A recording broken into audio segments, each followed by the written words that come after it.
గుంటూరు నగరపాలక సంస్థ యంత్రాంగం వీధి కుక్కలను నియంత్రించడంలో పూర్తిగా విఫలమైందని వైఎస్ఆర్సీపీ సిటీ ప్రెసిడెంట్ నూరి ఫాతిమా విమర్శించారు. అధికారుల పిల్లలను వీధి కుక్కలు కరిస్తే ఆ బాధ తెలుస్తోందని అన్నారు. ఇల్లు లేని చోట రోడ్లు, డ్రైన్లు నిర్మిస్తున్నారని, వీధుల్లో కనీసం చెత్త కూడా తీయడం లేదని మండిపడ్డారు.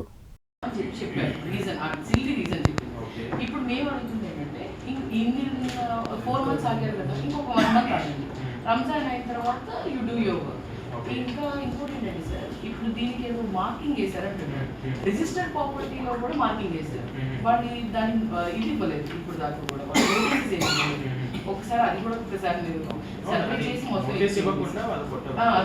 ఇవ్వలేదు సార్. ఇవ్వలేదు నోటీస్. నేను కూడా ఓకేనా. ముందుగా అందరికీ నమస్తే, అస్సలాము అలైకుం, వందనాలు. ఈరోజు గుంటూరు టౌన్ సంబంధించిన పలు అంశాల గురించి కమిషనర్ గారిని ఒకసారి ఆయన దృష్టికి తీసుకెళ్దాము.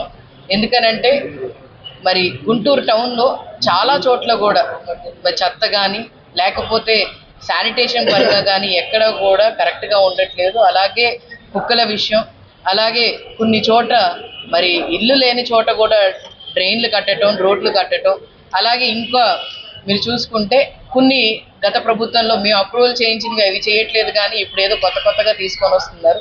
దాని గురించి పలు అంశాల గురించి ఆయనతో మాట్లాడటం జరిగింది. ముందుగా మీరు చూసుకుంటే కుక్కల విషయం మీ అందరికీ తెలుసు. ఒక లాస్ట్ 1 వీక్ బ్యాక్ జీజీహెచ్లో ఏ విధంగా 3 పిల్లలు, అంటే Saturday night, Sunday night, Monday night 3 పిల్లలు నల్ల చెరువు నుంచి కుక్కలు కలిసి ఆ పిల్లోడి పరిస్థితి ఎంత విషంగా ఉందంటే పరిస్థితి ఒకసారి చూడండి.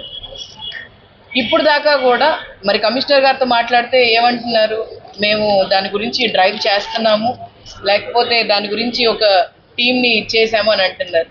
నేను ఒకటే అడుగుతాను, ఆ రోజు మరి సీఎం గారు వచ్చినప్పుడు కుక్కలు పట్టి అక్కడ ఆ రోజు అన్ని కుక్కల్ని బట్టి మరి ఇచ్చేశారు. తక్షణం జరిగిన ఇన్సిడెంట్ మీద యాక్షన్ ఎందుకు తీసుకోలేదు? అది కూడా మళ్ళీ ఇంకో మాట అంటున్నారు, కొన్ని కుక్కలు పిచ్చి కుక్కలు లేకపోతే ర్యాబీస్ ఉన్న కుక్కల్ని మేము ఐడెంటిఫై చేస్తాం. అంటే కుక్కల్లో ఎక్కడ ఐడెంటిఫై చేస్తాము? ఎవరు తెలిసిద్ది ఏ కుక్క ఎలాంటిది ఏంటి అనేది మనకు ఎలా తెలిసిద్ది? తక్షణమే అక్కడికి వెళ్తే ఉన్న అక్కడ లోకల్ వైడ్ ప్రజలు ఉన్న వాళ్ళు చెప్తారు.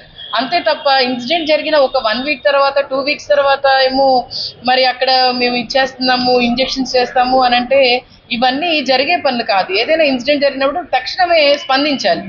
ఇక్కడ ఆ స్పందన లేదు. ఎందుకనంటే ఎమ్మెల్యే స్థాయిలో వాళ్ళు కూడా పట్టించుకోవట్లేదు. ఏదో వచ్చాము, చూసాము, పలకరించాము, పోయాము అన్నట్టే ఉంటున్నారు. కానీ అసలు గ్రౌండ్ లెవెల్లో జరుగుతున్న ఇన్సిడెంట్ మీద మాత్రం వాళ్ళు కరెక్ట్గా ఇచ్చేయట్లేదు అని చెప్పి మరి స్పష్టంగా అర్థమవుతుంది.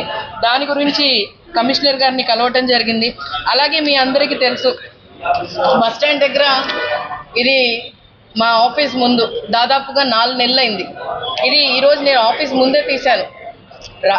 ఇక్కడున్న టౌన్లో ఉన్న ప్రతి చోట కూడా, 2 టౌన్లో నాకు తెలియదు కానీ 1 టౌన్లో ప్రతి చోట కూడా ఇలా కాలువలు కడతామని చెప్పి కాంట్రాక్టర్లు తీసుకున్న తర్వాత మరి అలాగే పగలగొట్టి వదిలేయటం. 4 నెలలు ఇదే పరిస్థితి. ఎక్కడ చూడండి, ఒకరోజు నేను డ్రైవ్ పెడతాను, ప్రతి చోట కూడా నేను వెళ్ళి చూపిస్తాను మీకు. అదే పరిస్థితి. మరి ఏంటిది? జిఎంసీ ఉంది, ఇంత పెద్దది Guntur. GMC is a big one. ఇక్కడ రెస్పాన్సిబుల్ ఎమ్మెల్యే ఉన్నారు, 2 ఎమ్మెల్యేస్ ఉన్నారు. ఏం చేస్తున్నారు? ఏదో తూచు తప్పగా ఏదో ప్రజల్లోకి వెళ్ళటం, చేయటం, కొబ్బరికాయలు కొట్టడం నాకు కూడా వచ్చు, కింద స్థాయి ఉన్న అక్కడ ఉన్న లోకలైట్ వాళ్ళందరికీ కూడా వచ్చు. ఎవరు ఎంత చక్కగా కొబ్బరికాయలు కొడతారని కాదు, పని ఎంత తొందరగా చేస్తారనేది చూస్తారు. మరి ఎందుకు 4 నెలలు ఎందుకు ఆపారు? ఏమైనా కక్ష సాధింపా మా మీద? సరే, సాధిస్తే సాధించారులేండి, దానికి కూడా మేము రెడీగా ఉన్నాం, మాకేమి ఇబ్బంది ఏం లేదు. మళ్ళీ మా వల్ల పాపం పక్కన వాళ్ళకి కూడా ఇబ్బంది కదా. గీస్తే మాది తీయండి, ఎందుకు పక్కన వాళ్ళందరినీ ఇబ్బంది పెట్టడం? మీరు మా మీద ఎదురుదాడి చేయలేక, మేము చెప్పిన దానికి సమాధానం ఇవ్వలేక ఇప్పుడు దాకా కూడా నేను దాదాపుగా ఎమ్మెల్యే గారికి ఎన్నో ప్రశ్నలు అడిగాను. ఒక్క ప్రశ్నకు కూడా ఆయన ఆన్సర్ ఇవ్వలేదు అని అంటే ఆ విజ్ఞతకే వదిలేయారు. ఆడపిల్ల అడుగుతుందనా, లేకపోతే వైఎస్ఆర్సీపీ వాళ్ళు అడుగుతున్నారు మేము సమాధానం ఇవ్వకూడదని అనుకుంటున్నారా? మరి ఆ విషయం అయితే, ఇంకో విషయం మీకు నేను చూపిస్తాను. అంటే ఎక్కడ ఇల్లు లేవో అక్కడేమో కడుతున్నారంటే ఏంటి, డ్రైన్లు, రోడ్లు కడుతున్నారంట. మరి ఒక్క నిమిషం, ఇది చూడండి చెత్త.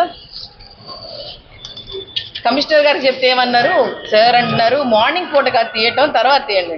సార్ అది కూడా పెడతాను సార్ మీకు. ఒక్కసారి మీరు తిరుగుతున్నారు, వెరీ వెరీ నైస్. ఎందుకనంటే మీరు ఒక IAS officer, you know what is the rules and responsibilities. మీరు తిరుగుతున్నారు, వి ఒబే యూ. సార్ ఒక్కసారి దృష్టి పెట్టండి, ఎంత చెత్త ఉంది. గతంలో మా నాన్నగారు ఉన్నప్పుడు ఉండేది కాదండి, నేనైతే చెప్తున్నాను. ఎందుకనంటే ఆయన ఒక ఎమ్మెల్యేగా కాకుండా ప్రజలు నాకు ఓట్లు వేశారు, వాళ్ళకి నేను తోడుగా ఉండాలి అని చెప్పి ప్రతిరోజు కూడా ఎర్లీ మార్నింగ్ ప్రతి చోట కూడా తిరిగి డిఈలకి, ఈఈలకి, లేకపోతే ఎస్ఎస్లకి, వాళ్ళందరికీ కూడా ఇచ్చేసేవాళ్ళు. మరి 17వ వార్డులో మీరు చూసుకుంటే ఇలాగ 17వ వార్డే కాదండి, అవుట్స్కట్స్ ఉన్న ఏరియాస్లో ఎవరైనా వెంచర్స్ వేస్తున్నా, లేకపోతే ఎవరైనా ఇచ్చేస్తున్నా, వాళ్ళన్నీ ఇక్కడ చూడండి. ఇక్కడ ఏమైనా ఇల్లులు ఉన్నాయా మీకు? ఎక్కడైనా కనిపిస్తున్నాయా ఇల్లులు? ఇన్నర్ అరౌండ్ ఎక్కడైనా కనిపిస్తున్నాయా? ఒకసారి చూడండి, కనిపించట్లేదు. కానీ అక్కడ డ్రైన్ కడుతున్నారు. ఊర్లో ఉన్న డ్రైన్స్ ఇప్పుడు దాకా కట్టలేదండి. మేము పీకల వాక్ గురించి మాట్లాడాం, ఇప్పుడు దాకా నో ఆన్సర్. ఎందుకు అంత కక్ష? అంటే వాళ్ళు ఓట్లు వేయలేదనా? ఓట్లు వేసిన వాళ్ళకే పనిచేస్తారా, లేకపోతే చెయ్యరా? మరి 1,00,000 మంది మీకు ఓట్లు వేశారు కదా, అవేమైనాయి? ఒకసారి మీ విజ్ఞతకే వదిలేస్తున్నాం. ఇక్కడ చూడండి, అన్ని డ్రైన్స్ అన్నీ ఇదిగోండి.